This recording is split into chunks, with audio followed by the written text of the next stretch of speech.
दोस्तों एक बार फिर से स्वागत है आपके अपने YouTube चैनल जयकाल जीनियस पर। मैं आपका होस्ट और दोस्त पीके यादव। जैसे ही यूपीएस भारत सरकार द्वारा केंद्रीय कर्मचारियों के लिए लॉन्च किया गया तो सभी केंद्रीय कर्मचारियों के मन में एक ही सवाल उत्पन्न हो रहा है। वो कौन सा है कि सर हम यूपीएस से वीआरएस लें या एनपीएस से वीआरएस लें। और वैसे ओल्ड पेंशन स्कीम वाले तो अब बचे ही नहीं है वीआरएस के लिए, अब वो तो सुपर एन्युएशन पर पहुंचने वाले हैं। लेकिन हम क्या करेंगे, तीनों पेंशन स्कीम के अंदर क्या क्या बेनिफिट मिलते हैं और तीनों पेंशन के अंदर कौन सी पेंशन स्कीम है जो वीआरएस के मामले में अच्छी रहेगी। तो आज हम इस वीडियो के अंदर बात करेंगे कि 20 साल के बाद में यदि कोई व्यक्ति वीआरएस लेता है, पहली बात तो यूपीएस के अंदर तो 25 साल की यानी कि सेवा अवधि है, बाकी ओपीएस और एनपीएस के अंदर कितनी है, 20 साल की है। वैसे अगर हम देखा जाए कि भविष्य आने वाले भविष्य में यदि यूपीएस के अंदर भी 20 साल की यानी कि सेवा अवधि के बाद में अगर वीआरएस लागू होता है तो हम इस वीडियो के अंदर समझने की कोशिश करेंगे कि 20 साल के बाद में यदि तीनों पेंशन स्कीम की हम तुलना करें तो कौन सी पेंशन स्कीम है जो आप लोगों के लिए बेहतर होगी। ठीक है, तो इस वीडियो के अंदर मैंने आपको बता दिया कि हम क्या क्या चीजें इसके अंदर देखने वाले हैं। ठीक है, अभी आप लोग ये कमेंट मत करना कि सर यूपीएस में तो 25 साल की कम से कम सेवा अनिवार्य है। मैंने यहाँ पर बता दिया कि निकट भविष्य में हो सकता है कि 20 साल हो जाए, ऐसा जरूरी नहीं है कि 20 साल हो ही जाए। ठीक है, फिर भी हम मान करके इस वीडियो के अंदर चलेंगे और 20 ईयर्स का कंपैरिजन हम तीनों किसका करेंगे, पेंशन स्कीम्स का करेंगे। एक चीज और है कि यूनिफाइड पेंशन स्कीम के अंदर यदि कोई व्यक्ति रिजाइन करता है तो उसको यूपीएस के अंदर नहीं काउंट किया जाएगा, उसको एनपीएस के अंदर काउंट किया जाएगा। ठीक है, अगर वह सुपर एन्युएशन तक पहुंच रहा है 10 साल के बाद में, तब उसे किसके अंदर काउंट किया जाएगा, उसे सुपर एन्युएशन पर काउंट किया जाएगा। कोई भी व्यक्ति जो मेरे से नीचे कमेंट में पूछते रहते हैं सर 10 साल के बाद क्या यूपीएस में 10,000 प्लस डीए जो पेंशन के तौर पर मिलेगी, तो वो रिजाइन करने के मामले में कभी नहीं मिलेगी। इस चीज का आप जरूर ध्यान रखें। ऐसे ना आप कमेंट किया करो कि जो आपके लिए एप्लीकेबल ही ना हो। आप पहले यूपीएस के बारे में, गैजेट के बारे में मैंने पिछली वीडियो में अच्छे से समझाया हुआ है जिस पे लगभग 5-6 हजार व्यूज हैं। आप वो वाली वीडियो यूपीएस वाली वीडियो आप जरूर देखें, उसके मैंने सारे डाउट आप लोगों के यानी कि लिए हैं और उनको क्लियर करने की कोशिश की है। यदि आप 25 साल से पहले यदि रिजाइन कर रहे हैं तो रिजाइन के मामले में आपको वहां नीचे लिखा होगा रिमूवल, डिसमिसल, और रिजाइन के मामले में यूपीएस में किसी भी प्रकार का कोई लाभ नहीं दिया जाएगा, उसे यूपीएस के अंदर काउंट नहीं किया जाएगा, उसे किसके अंदर काउंट किया जाएगा, एनपीएस के अंदर काउंट किया जाएगा। वैसे उसके अंदर नोटिफिकेशन में लिखा नहीं है, लेकिन मैं ये बता रहा हूं कि यूपीएस भी जब उसको नहीं मिलेगा तो कहां काउंट किया जाएगा, उस व्यक्ति को एनपीएस के अंदर ही काउंट किया जाएगा। अब इसका गजट नोटिफिकेशन में भी स्पष्ट तौर से ये नहीं लिखा गया है कि जो व्यक्ति रिजाइन करेगा सर्विस के अंदर यूपीएस अडॉप्ट करने के पश्चात, तो उस व्यक्ति के साथ में किस प्रकार से उसको ट्रीट किया जाएगा, उसको क्या क्या फायदे दिए जाएंगे, उसे पेंशन मिलेगी कि नहीं मिलेगी, मिलेगी तो किस पेंशन योजना के तहत मिलेगी, किसी भी प्रकार का कोई स्पष्ट प्रावधान उसके अंदर नहीं किया गया, पहली चीज। दूसरी चीज, उसके अंदर यह भी स्पष्ट नहीं लिखा गया है कि यदि कोई कर्मचारी यूनिफाइड पेंशन स्कीम के तहत यदि डेथ कर जाता है तो उसे कौन कौन से फायदे दिए जाएंगे और उसे किस प्रकार से ट्रीट किया जाएगा, यह भी उसके अंदर शामिल नहीं किया गया है। तो यूपीएस के अंदर दो कमियां तो ये हो गई। ठीक है, वो कमियां गिनाने में आज की वीडियो में नहीं आया हूं। आज की वीडियो में हम क्या करेंगे, यानी डिटेल्ड क्या करेंगे, कंपैरिजन करेंगे तीनों पेंशन योजनाओं का। ठीक है, अगर एक तरीके से हम देखें आज की कंडीशन के हिसाब से तो यूपीएस में यानी कि यूपीएस को तो आप हटा ही दीजिए कि क्योंकि यूपीएस है जो 20 साल के बाद में क्या है, 20 साल की सर्विस में यदि कोई व्यक्ति सुपर एन्युएशन पर जाएगा तो ही उसे पेंशन मिलेगी और तो ही उसे क्या होगा, अन्य लाभ मिलेंगे। ठीक है, 20 साल से पहले सुपर एन्युएशन से पहले किसी भी प्रकार का लाभ रिजाइन करने पर नहीं दिया जाएगा। ठीक है, 25 साल से पहले। ठीक है, अब हम बात कर लेते हैं एनपीएस के बारे में। और एनपीएस के बारे में हम बात करते हैं यदि कोई कर्मचारी पे लेवल किसका है, मैं यहां पर देख रहा हूं पे लेवल 4 का है। यदि कोई कर्मचारी पे लेवल 4 में है, कौन से में है, पे लेवल 4 में है, जो मैंने आज कैलकुलेशन की है वो कौन से कर्मचारी की, पे लेवल 4 के कर्मचारी की है। और उसकी वर्तमान जो बेसिक पे है वो कितनी है, 33,100 रुपए है, प्लस में 53% आज की डेट में क्या है, डीए है। और साथ में ही मैं यहीं पर आपको बता देता हूं कि उसकी जो सर्विस है वो कितनी हो गई है, 12 वर्ष हो चुकी है। ठीक, और उसके जो एनपीएस में अभी जो यानी कि टोटल जो अमाउंट जमा है वो कितना है, 14.50 है लाख जमा है। ठीक है, जो मैंने आज की कैलकुलेशन में जिस कर्मचारी को शामिल किया गया है, ये एक मेरा व्यूअर है बनाऊंगा, तो आज मैंने उसी व्यक्ति का एग्जांपल इस वीडियो के अंदर में लिया है। ठीक है, तो हम सबसे पहले देखेंगे कि एनपीएस के अंदर उसको किस प्रकार से पेंशन मिलेगी और क्या क्या अन्य लाभ मिलेंगे। ठीक, तो हम चलते हैं अपने कैलकुलेटर पर। हम आ गए हमारे किस पर, एनपीएस कैलकुलेटर पर आ चुके हैं।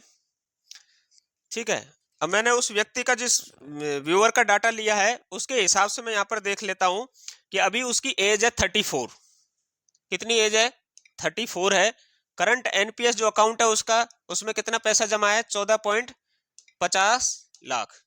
ठीक है, और उसका जो कॉन्ट्रीब्यूशन है पर मंथ, यानी कि अभी के हिसाब से वो कॉन्ट्रीब्यूट कर रहा है 5,064 रुपए पर मंथ के हिसाब से, और गवर्नमेंट उसके खाते में जमा कर रही है अभी 7,090 रुपए।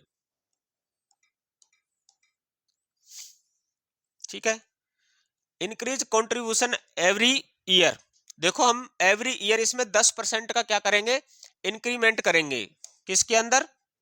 यानी कि कंट्रीब्यूशन के अंदर। कितने से करेंगे? 10% से, यानी कि 6% 7% हम डीए मान लेते हैं, 3% का हम इंक्रीमेंट, यानी 10% की हम इसमें इंक्रीमेंट मान लेते हैं। एक्सपेक्टेड रिटर्न हम कितना के मानेंगे? जो अभी वर्तमान में 10 का एवरेज आप लेकर के चल सकते हैं लॉन्ग टाइम के लिए। ठीक है, जैसा कि इसका इतिहास रहा है। ठीक, यदि मैं इसको कैलकुलेट करता हूं तो ये टोटल धनराशि निकल करके आएगी, सॉरी ये मैंने थोड़ा सा यहाँ पर गलती कर दिया। यदि मैं उसकी एज, वैसे तो वर्तमान में 34 है, लेकिन नीचे क्या है कि डायरेक्ट 60 वर्ष का निकाल देता है।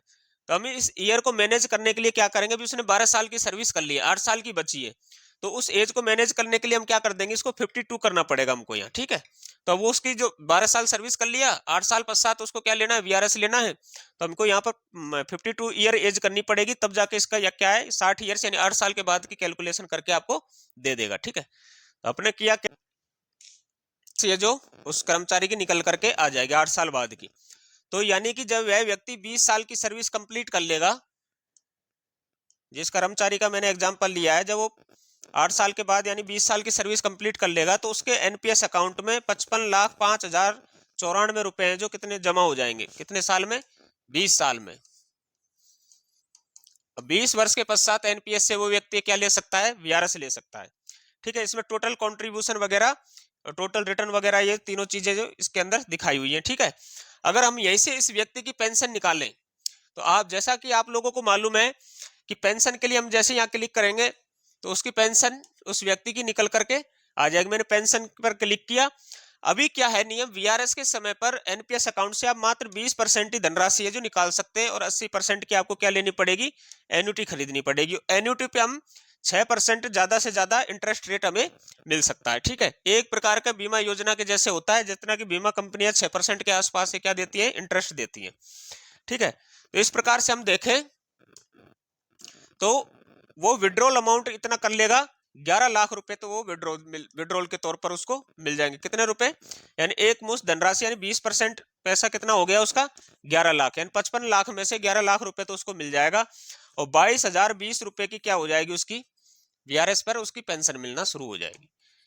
यानी आज से 8 साल बाद, यानी कि 2032 के अंदर, 33 मान लो आप, 25 और 8 33, यानी 2033 में उसको पेंशन कितनी मिलेगी? 22,020 रुपए। 11 लाख रुपए उसको मिल जाएंगे पेंशन के तौर, पेंशन के समय पर। इसके अलावा उसको लीव इंकेसमेंट, और उसके लिए जो मैंने वीडियो बनाई हुई है एनपीएस से संबंधित, उस वाली वीडियो में आप देख सकते हैं कितना लीव इंकेसमेंट मिलेगा। साथ में उसको क्या मिलेगा? ग्रेजुटी।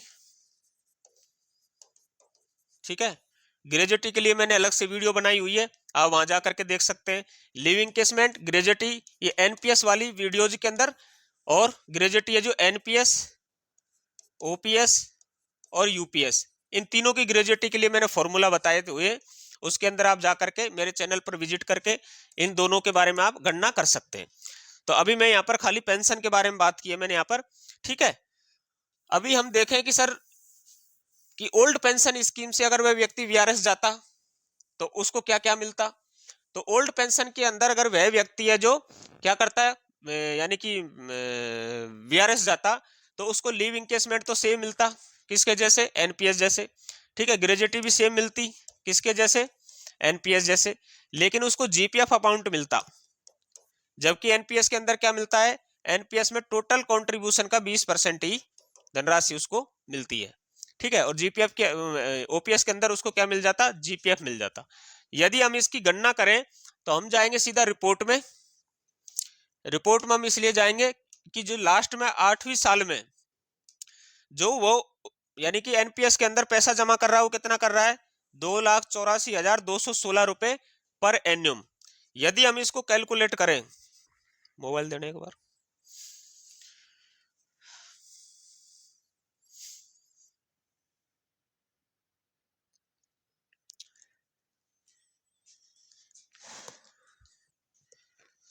कितना जमा कर रहा है, यानी 8वें साल 2,84,216 रुपए पर ईयर वो व्यक्ति है जो जमा कर रहा है। कितना, मैं यहाँ पे कैलकुलेट करके निकाल लेता हूँ, 2,84,216 रुपया। ये तो कितना हो गया, 24% के बराबर। ठीक है, तो इसको भाग लगा देंगे हम 24 से। कितने से भाग लगा देंगे, इस धनराशि को भाग लगा देंगे हम 24 से और गुणा कर देंगे कितने से, 100 से। तो कितनी यह निकल के आएगी राशि, हम देख लेते हैं एक बार।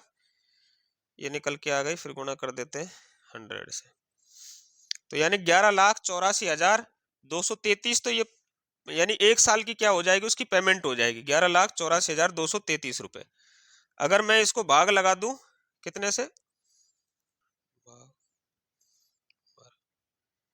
यानी उस व्यक्ति की जो अभी फिलहाल में बेसिक और वुमेन तो उस व्यक्ति की उस समय 98,686 रुपए क्या हो जाएगी, बेसिक सैलरी हो जाएगी, डीए प्लस में बेसिक। यदि वह व्यक्ति ओल्ड पेंशन स्कीम से यानी कि वीआरएस जाता तो उसको कितनी पेंशन मिलती, इसको भाग लगा देंगे हम 2 से। 98,000 को हम भाग किससे लगा देंगे, 2 से, तो ये निकल कर क्या आ जाएगी, 49,343 रुपए। तो आप देख सकते हो कि ओल्ड पेंशन स्कीम के अंदर वीआरएस जाने पर एनपीएस से लगभग यानी कि 2 पॉइंट आप मान सकते हो 10 के आसपास, यानी कि दुगनी से ज्यादा पेंशन है जो ओल्ड पेंशन स्कीम के अंदर उस कर्मचारी को मिलती। ठीक है, और जीपीएफ अमाउंट तो वो अलग से मिलता ही, उसको हम इसके अंदर कैलकुलेशन नहीं करेंगे। तो आप लोगों को मालूम चला होगा कि एनपीएस से दुगनी पेंशन किसके अंदर मिल रही है, ओल्ड पेंशन स्कीम के अंदर उस व्यक्ति को मिलती।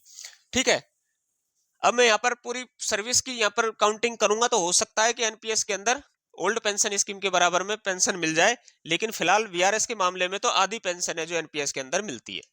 अगर मैं यहीं पर ही यानी यूपीएस की बात कर लूं, अगर यूपीएस में 20 वर्ष अगर होती सेवानिवृत्ति की उम्र, तो अभी 49,000 आ रहा था, तो यहाँ आता लगभग 47,000 कुछ रुपए। ठीक है, 500-400 इतनी पेंशन है जो उस व्यक्ति को मिलती। ठीक, लेकिन वह कब मिलती, ये मिलती उसको एट ए सुपर एन्युएशन, यानी 60 वर्ष की उम्र होने पर। इतने तक इस व्यक्ति को क्या करना पड़ता, इंतजार करना पड़ता, लगभग कितना, 13-14 साल, 14 वर्ष तक उसको बिना पेंशन के जीना पड़ता यूपीएस के अंदर। ठीक है, बाकी ग्रेजुएटी वगैरह लिव इंकेसमेंट तीनों में ही है, तीनों प्रकार की स्कीमें उस कर्मचारी को मिलेंगे। लेकिन अब यहाँ पर आप देख सकते हो कि यूपीएस में तो आपको इंतजार करना पड़ रहा है भाई। ठीक है, तो यूपीएस से तो अच्छा कौन सी है, एनपीएस स्कीम ही है कि कुछ अमाउंट मिल जा रहा है, और इसके अंदर आपको एक मुश्त धनराशि भी एनपीएस के 20% से कम मिलती है, ये भी आपको पता है, आधी मिलती है। यानी कि ओल्ड पेंशन स्कीम से आधी एनपीएस हो गई वीआरएस के मामले में, और एनपीएस से आधी कौन सी स्कीम हो गई, यूपीएस हो गई। आप ऐसा मान सकते हो। ठीक है, मान लीजिए कि अगर ओपीएस के अंदर ओल्ड पेंशन स्कीम में 100 रुपया किसी को मिल रहा है, तो एनपीएस के अंदर मिलेगा 50 और यूपीएस के अंदर मिलेगा 25। आप सीधा सीधा ये समझ सकते हो। ठीक है, तो सरकार है जो कर्मचारियों को बहला फुसला करके क्या करना चाहती है, यूनिफाइड पेंशन स्कीम देना चाहती है, यानी एनपीएस को भी जो लाभ मिल रहे थे उसको भी अदा करना चाहती है।